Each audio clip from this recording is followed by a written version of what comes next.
Hi everyone, हम पढ़ रहे हैं कि किस तरह से जो है नॉन एग्जैक्ट डिफरेंशियल इक्वेशन का सॉल्यूशन निकालें with the help of integrating factor. तो अभी तक हमने जो है होमोजीनियस का और एक नए फॉर्म का जो रूल नंबर 2 था उसमें पढ़ा है कि किस तरह से उनके इंटीग्रेटिंग फैक्टर निकालने। ठीक है, और आज के वीडियो लेक्चर में हम पढ़ेंगे रूल नंबर 3। तो इसमें जो है डिफरेंशियल इक्वेशन का कोई स्पेसिफिक रूप नहीं है, कोई फॉर्म नहीं है। जैसे रूल नंबर 1 में वो होमोजीनियस था, रूल नंबर 2 में क्या था कि जो m था वो था फंक्शन ऑफ एक्स वाई और उसमें से कॉमन आता था y। ठीक है, dx plus function of x y और उसमें से कॉमन आता था x dy is equal to 0। तो उसका भी इंटीग्रेटिंग फैक्टर हमने पढ़ा है। लेकिन इसमें जो है इस डिफरेंशियल इक्वेशन का कोई स्पेसिफिक फॉर्म नहीं दिया है, मतलब कैसा भी हो सकता है वो। ठीक है, तो उस केस में इसका इंटीग्रेटिंग फैक्टर क्या होगा, तो ये किस चीज़ पर डिपेंड करेगा वो देखते हैं। So if M D x plus N D Y is equal to 0 is not exact. ठीक है, ये हमको कैसे पता चलेगा? जब हम del M over del Y और del N over del X निकालेंगे तो वो बराबर नहीं आएंगे, तो हम कहेंगे कि ये एग्जैक्ट नहीं है। ठीक है, तो जब आप सॉल्व करोगे तो आपके पास ये दो टर्म ऑलरेडी होंगे। कौन सा? Del M over del Y और del N over del X. ठीक है, अगर आप इन दो टर्म्स को माइनस करते हो और उस टर्म को n से डिवाइड करते हो तो अगर आपके पास जो टर्म बचती है वो सिर्फ x में हो, क्या कह रहा है ये कि del M over del y minus del N over del x divide by n is function of x only, उसको हम नाम दे रहे हैं f ऑफ x। तो इस केस में जो इंटीग्रेटिंग फैक्टर होगा वो होगा e to the power f x D x, जहां पे ये एफ एक्स क्या है, ये है। ठीक है, तो इस केस में हमारा इंटीग्रेटिंग फैक्टर क्या होगा? e का power integration of F x D x. Clear है? क्योंकि यहाँ पे जो ये टर्म है ये सिर्फ x की है, तो इसीलिए हम इसको विथ रिस्पेक्ट टू x जो है इंटीग्रेट करेंगे, फिर e का पावर लेंगे, वही उसका इंटीग्रेटिंग फैक्टर होगा। अब ये कैसा होता है इसके ऊपर थ्योरम देखते हैं। ठीक है, तो मान लीजिए let mu of x is integrating factor of equation number 1। ठीक है, इसको मैं इक्वेशन नंबर 1 देती हूँ।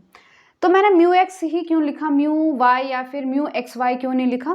क्योंकि हमें ये शो करना है कि e का power f x D x जो है ये इसका इंटीग्रेटिंग फैक्टर है, तो ऑब्वियसली ये x में होने वाला है। ठीक है, हम तो पहले लेके चल रहे हैं कि let mu x is integrating factor of this equation number 1 और हमने ये शो करना है कि this mu x is this. ठीक है, अगर ये म्यू एक्स इसका इंटीग्रेटिंग फैक्टर है तो जब मैं इस म्यू एक्स से इसको मल्टीप्लाई करूंगी तो वो एग्जैक्ट हो जाएगा, right? So mu x into m D x plus mu x into n D Y is equal to 0। ये एग्जैक्ट कब होगा? Is exact if and only if.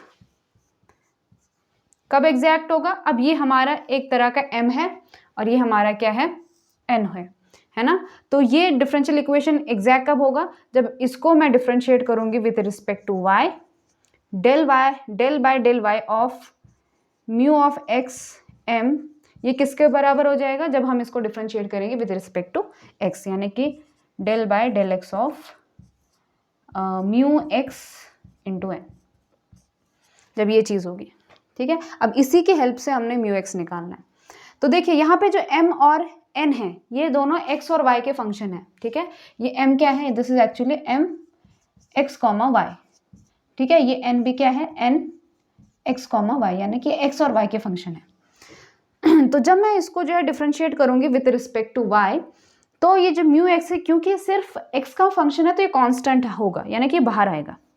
तो म्यू ऑफ x बाहर आ जाएगा और फिर हमारा क्या होगा? Del m over del y। Okay, so obviously जो ये m है ये किसका फंक्शन है? x और y का है, विच इज इक्वल टू, अब क्योंकि हम यहाँ पे with respect to x differentiate कर रहे हैं तो यहाँ पे कौन सा रूल लगेगा? प्रोडक्ट रूल लगेगा। क्लियर है? तो म्यू x पे होगा तो ये क्या हो जाएगा? चलो पहले n पे लगाते, तो mu x as it is del n over del x। अब मैं लिख नहीं रही हूँ लेकिन n का मतलब है function of x comma y plus n as it is, और ये हो जाएगा del by del x of mu x। लेकिन एक बात यहाँ पे ध्यान देने वाली है कि जो म्यू x है ये केवल x का फंक्शन है, तो यहाँ पे मुझे डेल लिखने की ज़रूरत नहीं है। यहाँ पे मैं क्या लिख सकती हूँ? d बाय डी एक्स भी लिख सकती हूँ। ठीक है, क्योंकि एक ही मतलब वेरिएबल का फंक्शन है, उसी वेरिएबल के रिस्पेक्ट में हम डिफ्रेंशिएट करेंगे तो पार्शियल नहीं आएगा। ठीक है, ओके, तो ये चीज़ हमारे पास आ गई। अब एक काम करते हैं, हम यहाँ से d/dx और μx ढूंढते हैं।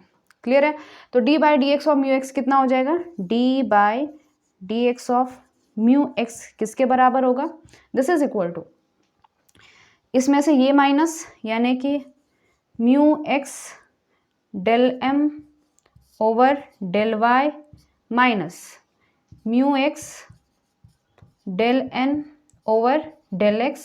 अब इसके साथ n मल्टीप्लाई में है तो यहाँ जाके क्या हो जाएगा, डिवाइड हो जाएगा। क्लियर है, विच इज इक्वल टू, अब यहाँ से आप μx क्या निकाल सकते हो, कॉमन निकाल सकते हो, μx कॉमन ले लिया और यहाँ पे हो जाएगा आपका del m over del y minus del n over del x divide by n। अब देखिए ये कौन सी टर्म है, ये हमारी ये वाली टर्म है जो थ्योरम के स्टेटमेंट में है। ठीक है, और ये दिया गया है कि ये सिर्फ x का फंक्शन है।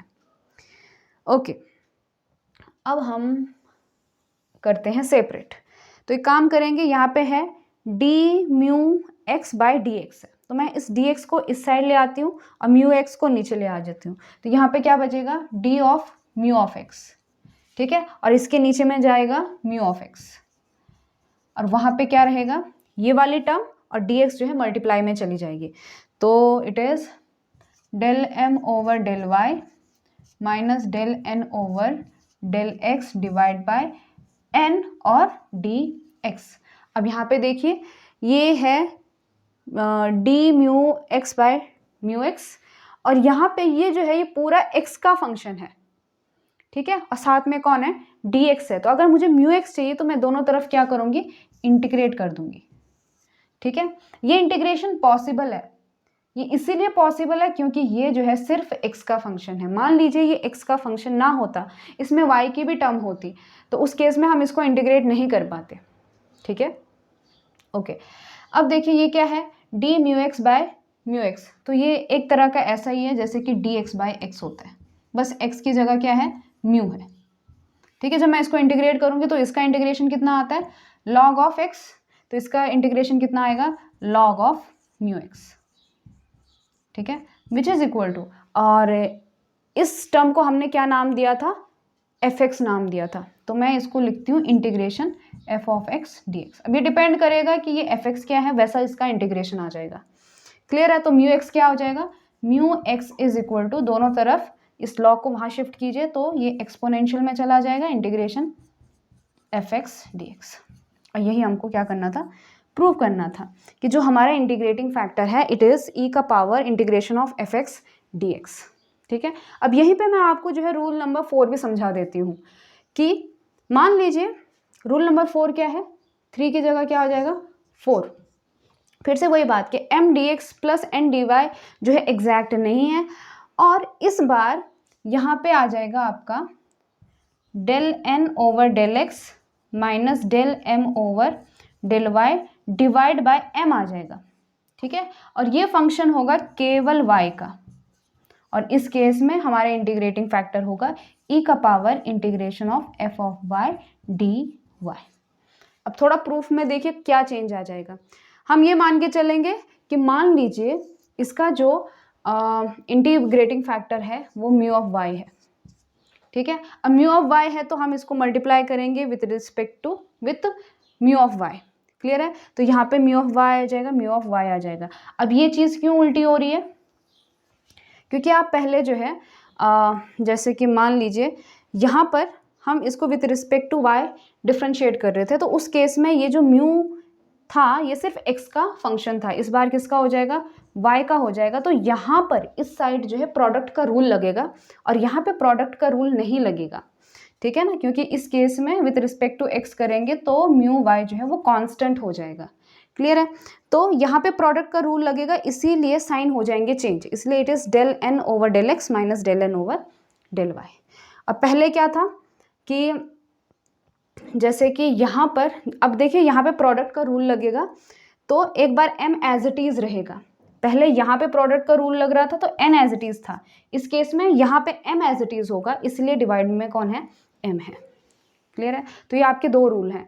पहला रूल कि del M over del y minus del N over del x divide by n जो है एक्स का फंक्शन आता है, उस केस में जो है ई का पावर इंटीग्रेशन, जो ये आपका एक्स का फंक्शन आया है उसका इंटीग्रेशन करना है, वो आपका इंटीग्रेटिंग फैक्टर होगा। रूल नंबर 4 में क्या है कि del N over del x minus del N over del y divide by n, n की जगह एम, ये जो है ये सिर्फ वाई का फंक्शन आएगा, और उस केस में F of X D X की जगह क्या आ जाएगा, F of Y D Y आ जाएगा, और ये आपका क्या होगा, इंटीग्रेटिंग फैक्टर। क्लियर है? तो ये थे आपके 2 रूल। अब इसके ऊपर हम जो है 2 एग्जाम्पल सॉल्व करेंगे, बहुत ही आसान है। चलिए पहला एग्जाम्पल सॉल्व करते हैं। सो it is 2y sin x plus 3y का power 4 sin x cos x dx minus 4y cube cos square x plus cos x dy। अब इसको साफ साफ देखो तो ये ना होमोजीनियस है, ना ही रूल नंबर 2 से सॉल्व किया जा सकता है, ठीक है ना। रूल नंबर 2 से सॉल्व क्यों नहीं किया जा सकता, क्योंकि ये फंक्शन ऑफ एक्स वाई तो है नहीं, इसमें ना y कांस्टेंट आ रहा है, मतलब सॉरी कॉमन आ रहा है, तो ऑब्वियसली ये इस रूप का है ही नहीं कि f of x y y d x plus g of x y x d Y is equal to 0, ऐसा है नहीं, तो यहाँ पे रूल नंबर 2 भी नहीं लगा सकते। तो जब हमारा कोई स्टैंडर्ड रूप नहीं होता है तो हमने सबसे पहले चेक करना है कि ये एग्जैक्ट है या नहीं है, ठीक है।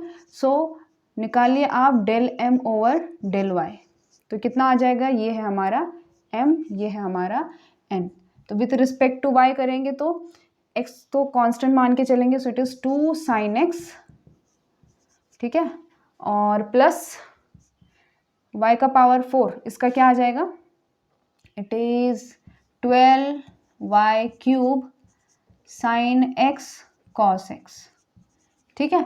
अब निकालिए आप del n over del x which is equal to, बाहर माइनस है इसका भी ध्यान रखिएगा, सो माइनस बाहर ही रखती हूँ मैं, और विथ रिस्पेक्ट टू क्या करना है, x करना है, तो ये 2 का क्या हो जाएगा 8 y क्यूब cos x, और फिर cos x का क्या हो जाएगा माइनस साइन x, तो यहीं पे मैं माइनस कर लेती हूँ, माइनस साइन x, ठीक है, और प्लस cos x है तो प्लस cos x का कितना आ जाएगा माइनस साइन x। अगर मैं इसको माइनस से मल्टीप्लाई करती हूँ तो ये हो जाएगा प्लस, और ये भी हो जाएगा प्लस, तो ये हमारा क्या है del N over del x. अब साफ साफ दिखाई दे रहा है, इधर 2 साइन एक्स है, इधर 1 ही साइन एक्स है, यहाँ पे है 12y cube sine x cos x, यहाँ पे है 8y cube cos x sine x, यानी कि एग्जैक्ट नहीं है। तो ऐसी कंडीशन में आपने जो है इन दोनों को एक बार सब्ट्रैक्ट करना है, ठीक है। So del M over del y minus del N over del x किसके बराबर है, इन दोनों को सब्ट्रैक्ट कीजिए, तो 2 साइन एक्स में से एक साइन एक्स गया तो it is sine x, plus 12 में से 8 गया तो 4y cube sine x cos x, ठीक है। अभी भी कुछ नहीं दिख रहा है, तो आपने क्या करना है, अब इसको जो है या तो m से डिवाइड कीजिए या तो n से डिवाइड कीजिए, ठीक है। सो हम इसको करते हैं विथ n, तो n क्या है हमारा, n है हमारा minus 4y cube cos square x plus cos x. तो अब हमें देखना है कि इसमें से कुछ कैंसिल होता है या नहीं होता है, ठीक है। सो ये पूरे ब्रैकेट को है, okay, which is equal to, तो इसमें से अगर आप ऊपर में से साइन एक्स बाहर निकालो और नीचे से कॉस एक्स निकालो तो अंदर क्या बचता है, साइन एक्स निकालो तो 1 plus 4y cube cos x बचेगा, और नीचे से क्या बचेगा, यहाँ से कॉस एक्स निकाल दिया तो 1 प्लस 4y क्यूब, यहाँ पे कॉस स्क्वायर है तो इट इज कॉस एक्स, ठीक है, और ये क्या हो रहा है कैंसिल हो रहा है, so which is equal to, बाहर माइनस भी है, which is minus tan x, ठीक है। तो del M over del y minus del N over del x divide by n is just function of tan x, तो यही हमारा क्या हो गया f of x. By rule number 3 इसका इंटीग्रेटिंग फैक्टर क्या होगा, इसका इंटीग्रेटिंग फैक्टर होगा e का power integration minus tan x dx, ठीक है, which is equal to e का पावर माइनस, अब tan x का इंटीग्रेशन क्या होता है माइनस लॉग cos x, ठीक है, तो माइनस माइनस हो जाएगा plus, so it is log cos x, ठीक है, और e का power log cos x is what, it is cos x। तो आपका जो cos x है वो क्या हो गया, इसका इंटीग्रेटिंग फैक्टर हो गया, ठीक है।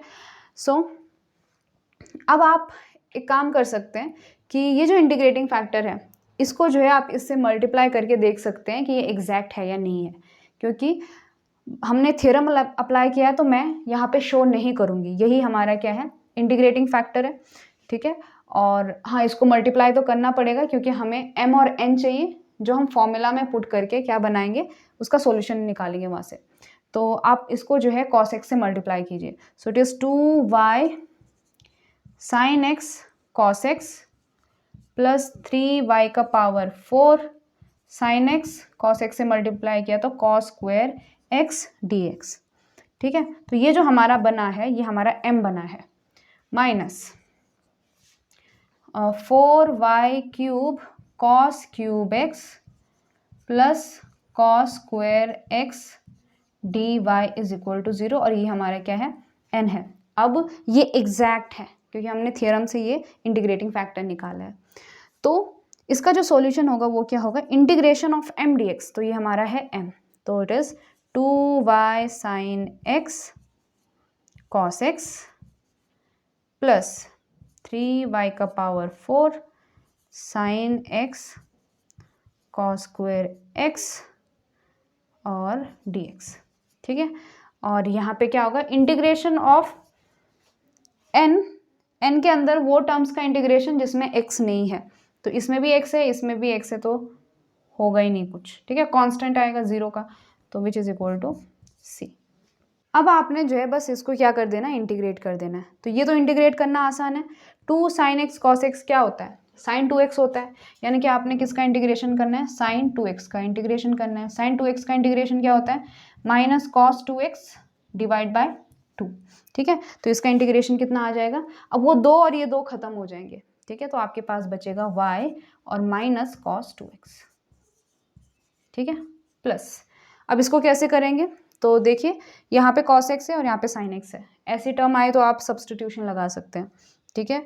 तो आप रखिए cos x को t, तो माइनस साइन एक्स क्या हो जाएगा, minus sine x D x is equal to d t हो जाएगा, ठीक है। तो ये क्या बनेगा, इंटीग्रेशन, चलो हम रफ वर्क करते हैं इसका, इंटीग्रेशन बनेगा, माइनस साइन में बाहर लेती हूँ, तो साइन एक्स डी एक्स यानी कि ये पार्ट आपका क्या है, डी टी है या फिर माइनस डी टी है। So it is D T, और यहाँ पे कॉस एक्स की जगह क्या रख देना है, टी रख देना है, यानी कि टी स्क्वायर। तो इसका इंटीग्रेशन क्या होगा, माइनस टी क्यूब अपॉन 3, ठीक है। अब टी की जगह उसका जो वैल्यू है पुट कीजिए। सो अब यहाँ से ये चीज़ भी क्लियर है कि ये 3 और ये 3 क्या हो रहे हैं, कैंसिल हो रहे हैं। तो y का पावर 4 साथ में क्या है, माइनस और टी क्यूब यानी कि कॉस एक्स का क्यूब इज इक्वल टू सी। तो ये आपका क्या हो जाएगा, इसका आंसर हो जाएगा। चलिए नेक्स्ट प्रॉब्लम करते हैं रूल नंबर 4 के ऊपर। तो ये है हमारा m, ये है हमारा n। पहले ये चेक करना कि एग्जैक्ट है या नहीं है, ठीक है। So del m over del y क्या हो जाएगा, which is equal to with respect to y, इसको क्या करना है, डिफ्रेंशिएट करना है। So it is 12x square y cube plus 2x, ठीक है। Now we have to define del n over del x which is equal to with respect to x, आपने इसको डिफ्रेंशिएट करना है। So it is 6x square y cube minus 2x, ठीक है। कुछ कुछ सेम सेम दिख रहा है, ओके। नाउ ऑब्वियसली ये दोनों सेम नहीं है, मतलब ये एग्जैक्ट नहीं है। नेक्स्ट रूल आपका क्या होगा कि हम क्या करें, इसको del m over del y minus del n over del x निकालें, ठीक है। हालांकि रूल नंबर 4 में उल्टा है, लेकिन हम देखते हैं क्या आता है, ये बाद में चेंज कर लेंगे sign. Which is equal to, इसमें से ये सब्ट्रैक्ट करना है, तो 12 में से 6 गए तो it is 6x square y cube, ठीक है। और 2x में से माइनस 2x गए तो प्लस 4x, क्लियर है। अब हम इसको डिवाइड करेंगे विथ m, ठीक है। सो मैं चाहती हूँ कि चलो चलो चलो कर लेते हैं, m के साथ डिवाइड किया तो देखते हैं क्या होता है इसका। 3x स्क्वायर y का power 4 plus 2xy which is equal to, अब इसमें देखना है कि क्या कॉमन निकल रहा है, नीचे से y निकल रहा है, ऊपर से x निकल रहा है, ठीक है। और 2 भी निकल रहे हैं, तो ऊपर से अगर मैं निकालूं 2x, तो अंदर क्या बचेगा 3xy³ प्लस 2, ठीक है। और नीचे से अगर मैं y निकालूं तो अंदर बचेगा, नहीं नीचे से जो है x भी निकल रहा है, सो xy निकालूं तो अंदर बचेगा 3xy³ प्लस 2, तो ये हो जाएगा कैंसिल, x खत्म, ये बना आपका 2/y बना, ठीक है। लेकिन ये जो फंक्शन निकला ये केवल किसका निकला, y का निकला। तो हमने रूल नंबर 4 निकालना है। तो रूल नंबर 4 के लिए हमने क्या करना है कि del n over del x minus del m over del y निकालना होता है। तो इसमें से मैं माइनस साइन कॉमन ले लेती हूँ, तो ये बन जाएगा, यहाँ पे क्या आ जाएगा माइनस बाहर आ जाएगा, यहाँ पे माइनस बाहर आ जाएगा, और यहाँ पे क्या बन जाएगा -2/y। तो ये हमारा क्या है f(y) है। तो ऑब्वियसली जो इंटीग्रेटिंग फैक्टर होगा वो आपका क्या होगा, इंटीग्रेटिंग फैक्टर इज e का पावर -2 बाहर निकालिए 1/y dy, ठीक है। अब आपको पता है 1/y dy का integration log y, so e का power -2 log y which is equal to -2 चला जाएगा पावर, सो log y का power -2 which is equal to y का power -2 which is equal to 1/y²। तो ये आपका क्या है इंटीग्रेटिंग फैक्टर। क्लियर है। जब आप इस इंटीग्रेटिंग फैक्टर से इसको मल्टीप्लाई करेंगे तो ये एग्जैक्ट हो जाएगा। ओके, सो चलिए मल्टीप्लाई करते हैं, किससे 1/y² से इसको करना है। तो यहाँ पे y² एक कैंसिल हो जाएगा, अंदर क्या बचेगा 3x² y का स्क्वायर बचेगा, प्लस एक यहाँ पे भी कैंसिल हो जाएगा, लेकिन नीचे एक बच जाएगा, अपॉन में y रह जाएगा इंटू dx, प्लस यहाँ पे y² और y³ में से एक y² खत्म हो जाएगा, सो इट इज 2x³ ऊपर बचेगा y, और यहाँ पे कुछ नहीं है तो x² dy, और ये क्या है this is exact is equal to 0, is exact. Why? Because this is integrating factor. अब आप इसका सॉल्यूशन आराम से निकाल सकते हैं। सो m dx, तो ये है हमारा m dx, तो m dx में क्या हो जाएगा integration of 3x² y² plus 2x/y dx, plus वो टर्म्स जिसमें x नहीं है, जबकि इसमें भी x है और इसमें भी x है, यानी कि कोई टर्म नहीं लेनी है, तो विच इज इक्वल टू इसका कांस्टेंट c। अब इसका निकालो तो x³ का क्या हो जाएगा, सॉरी इधर x² था, तो x² का क्या हो जाएगा x³/3, so it is x³/3, ये 3y² प्लस x का क्या हो जाएगा x²/2y dx, sorry is equal to c। 3 खत्म, 2 खत्म, तो आपके पास क्या बचा x³ y² plus x²/y is equal to c, ठीक है। तो इस तरह से आप जो है रूल नंबर 3 और रूल नंबर 4 के ऊपर जो है एग्जाम्पल सॉल्व कर सकते हैं। एग्जाम्पल देंगे हम आपको, इसके बाद एक लास्ट रूल रहता है वो भी खत्म करेंगे, and then we will move ahead. तो ये रहा आपका होमवर्क, 4 एग्जाम्पल हैं based on rule number 3 and rule number 4। आप निकालिए, बड़ा ही आसान है, and in the next video we will see rule number 5।